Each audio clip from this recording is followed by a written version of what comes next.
Charismatic. Velkomin í ítarlega yfirferð dagsins. Í dag ætlum við að kafa ofan í 5 sálfræðilega pælingar aðdráttarafl og samskipti. Já, Og heimildin sem við styðjumst við, hún heitir svolítið vafasamanafni Villur í huga kvenna. En við ætlum að horfa svolítið fram hjá þessu og einbytta okkur bara að sálfræðinni á bakvið, því þessar meginreglur þær eiga eiginlega við alla. nákvæmlega, óháð kyni. Og það sem er svo áhugavert er hvernig þessir 5 ólíku punktar, Já, þeir virðast allir snúast sama kjarnan í raun og veru, sem er. sjálfsvirðing. Markmiðið er sem sagt að krífa þessar hugmyndir, mótsagnir, afbrýðisemi, gagnrýni, veikleikar og mörk og sjá hvernig þetta tengist allt heilbrigðri sjálfsmynd. Halló öll saman. Hlýjar kveðjur til ykkar allra. Við erum afa glöð að vera aftur með ykkur í nýjum þætti. Hjá Charismatic vindum við allan sólarhengin að því að skapa efni sem er raunverulega gagnlegt fyrir ykkur. Yfir 50 manns leggja sitt að mörkum af nákvæmni og alóð í getnum netrásar okkar svo þið fáið bestu mögulegur upplifun. Ef þið hafi gaman að þessu efni, vinsamlega steilið myndbandinu með öðrum. Þessi litla aðgerð hjálpar þættinum að ná til fleiri og gefur okkur orkuna til að halda áfram enn sterkari og betri. Eigum við byrja? Gerum þetta. Ok, byrjum á þessari fyrstu hugmynd sem sagt að fólk laðist að mótsögnum. Já. Ég verð að viðurkenna að þetta er eitthvað sem ég hef aldrei pælt í svona. Nei, með. Hugmyndin að það sé ekki nóg að vera bara góð manneskja, Akkurat. að það þurfa að vera einhver dýpt, jafnvel smá myrkur eða eitthvað óútreiknanlegt. Þetta er mjög áhugaverð kenning, sko. Hún gengur eiginlega þvert að þessu hugmyndum að við eigum alltaf að reyna að vera fullkomin. Já, nákvæmlega. Sálfræðina bak við þetta er svo að fullkomnun, hún er óaðgengileg, hún skapar fjarlægð. Skil, Ef einhver virðist alveg gallalös æmitt. og alltaf með allt á hreinu, þá er svo erfitt fyrir venjulegt fólk að tengja. Við sjáum ekki okkur sjálf í þeim. Dæmum Superman í heimildinni er alveg frábært til að útskýra þetta. Já, Í upphafi var hann nánast eins og guð, óskeikull, engir veikleikar. og frekar leiðilegur eiginlega. Já, en hann var ekki almennilega áhugaverðir fyrr en höfundarnir fóru að gefa honum mannlega bresti. Þegar kryptonítið kom inn í myndina, Nákvæmlega, og flókið tilfinningalíf og hann fór að klúðra málum, þá fór fólk virkilega að halda með honum. einmitt. Það er þetta jafnvægi. Heimildin vitnar í Robert Greene. Já, höfundin fræga. Ég sem segir að stöðugur styrkur virkir bara eins og leikrit, það er ekki einlægt.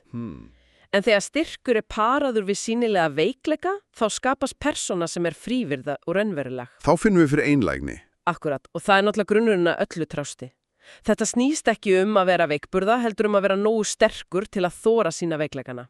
Sem sagt að vera mannegur, ekki ekkur ofurheðja. Já, Að leyfa öðrum að sjá sprungurnar. nákvæmlega. Og svo er það þessi djúpstaða þörf í okkur til að annast. Heimildin spyr af hverju elskum við dýranga.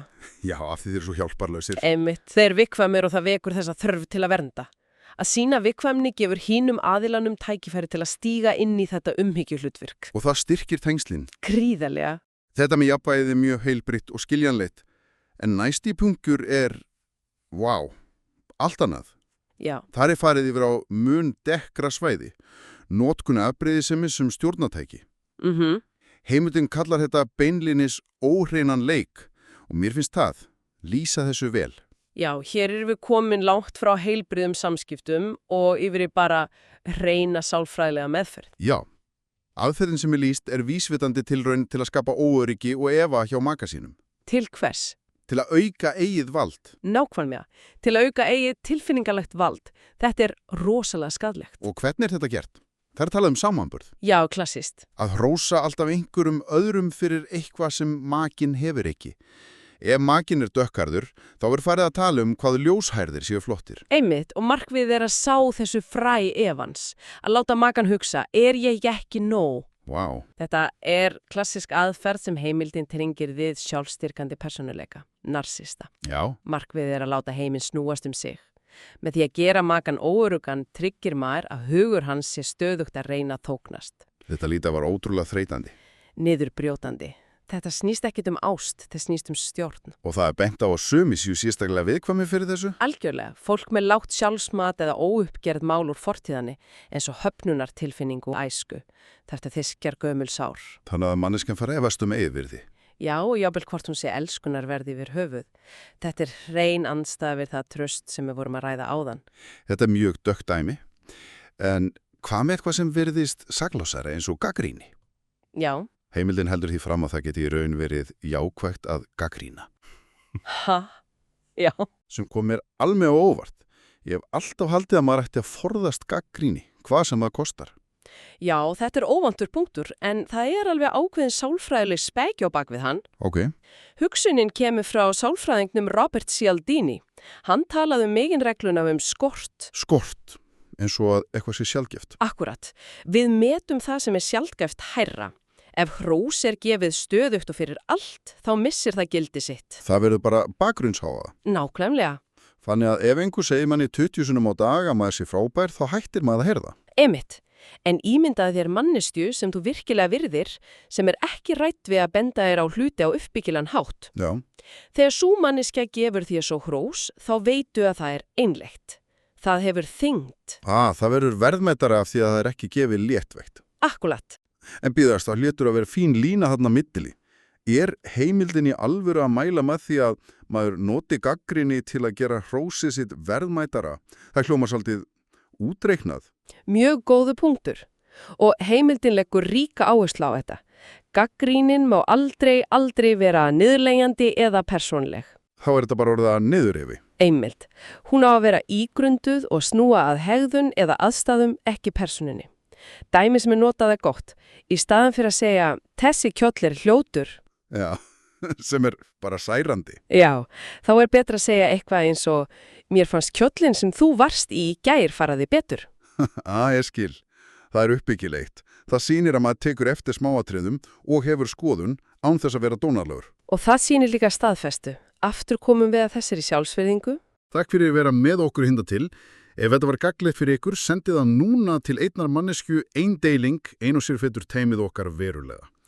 4. punkturinn, hann tengist beint við 1. punktin okkar mótsagnir. Já. Hann snýst að teila veikleika sínum. Margir óttast að ef þeir afhjúpa galla sína muni það fæla fólk frá. Einmitt, en hér er lagt til að maður stökkvi fram fyrir skuldum og geri það sjálfur. Vera skrefa á undan. Akkurat. Í staðin fyrir að bíða eftir einhver annar komist að veikleikanum, þá viðurkennir þú hann, þá afvopnar alla gagnrýni. Dæmið að vera leilugur að segja brandara er svo gott. Já, það er svo skýrt.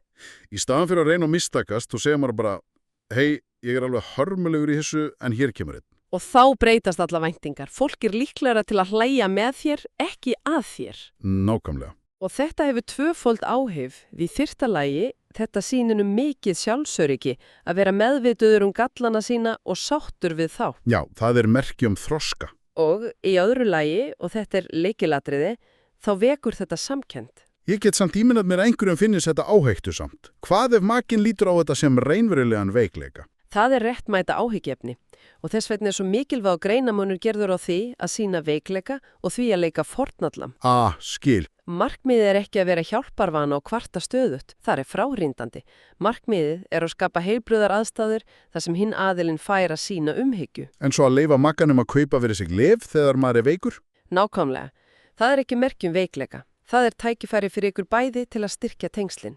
Það er raun gjöf að leyfa einhverjum að hjálpa sér. Allt þetta að þora að vera mótsagnakendur, að forðast meðferð, að vera uppbyggilega gagnrýnin, að sýna veikleika, allt virðist þetta krefjast gríðalegra sjálfsvirðingar. Algjörlega. Sem leiðir okkur óaðfinnanlega að síðast á kannski mikilvægasta punktinum, að setja mörk. Þetta er grunnurinn að öllu hinu. Rökstöðningurinn er svo einfaldur en áhrifamikil. Ef þú virðir ekki þín eigin mörk, hvernig getur þú ætlast til þess að aðrir geri það? Einmitt. Og ef þú virðir ekki þín eigin mörk, hvernig getur þú þá í alvöru borið virðingu fyrir mörkum annarra? Þetta er undirstaðan. Heimildin gefur mjög skýr og hversdagsleg dæmi. Já. Eins og að segja ákveðin en kurteislega, ég vil ekki þessi blótaði minn í návist. Eða, ég vil frekar hitta það einhverstara þar sem er ekki reykt. Nákvæmlega. Þetta snýst ekki að stjórna öðrum. Þetta snýst að skilgreina eigið rými og eigin gildi. Og það er bein birtingarmynd sjálfsvirðingar. Já, það sendir svo skýr skilaboð að þú metir sjálfan þig, þinn tíma, þína orku. Og það er, samkvæmt heimildinni, afar aðlaðandi eiginleiki. Það sýnir heilleika, fólk veit hvar það hefur þig. En hvað gerir maður þegar einhver virðir ekki þessi mörk? Það sem ég fannst áhugavert var að það er ekki mælt með því að bregðast við með reiði. Nei, viðbrögðin geta verið mun áfjöfaríkari. Tillagan er að draga einfallega athygli sína og orku tilbaka. Bara Stíga tilbaka. Já, ef einhver sýnir þér eða þínum mörkum óvirðingu, þá fær sá aðili minna af þér. Minni tíma, minni athygli. Það sendir ótrúlega skýr skilaboð án þess að þurfa að hækka róminn. Það segir, þessi hegðun er ekki velkomin í mínum heimi. Einmitt. Það notu virkilega góð myndlíkingu í lokin til að þesta þetta í minni. Já, svo að hafa engin mörk sé eins og að vera vastangur með stöðugt oppenkrana. Allt lökur út. Öll orkan, öll virðingin, allt það góða sem byggir upp heilbreytt samband, það lekur bara út þar til ekkert er eftir. Mörkin eru það sem heldur lífsorkunni inni. Þau eru ekki múrar til að halda fólki úti. Nei, þau eru girðingar sem skilgreina hvar þú byrjar og endar. Þá hefur við farið yfir þessa 5 punkta. Í fyrsta lagi að mótsagnir skapa dýpt. Í öðru lagi að afbrýðisemi er eitrað stjörntæki. Algjörlega. Í þriðja lagi að vel í grunduða gagni getur gert hrós verðmætara. Í fjórða lagi hvernig það að sýna veikleika byggir upp traust. Já, af sjálfsöryggi. Og að lokum hvernig skýr mörk er algjör grundvöll sjálfsverðingar. Og þegar við horfum á þetta í heildsinni, þá er rauði þráðurinn svo ótrúlega skýr. Já. Allir þessi þættir snúast í grunninn að vera heil og sönn manneskja, að þekkja sjálfansi með styrkleikum og veikleikum og að setja fram þá heildarmynd af virðingu. Þetta snýst heilleika. Nákvæmlega, og það leiðir okkur að lokahugsun til eigunar.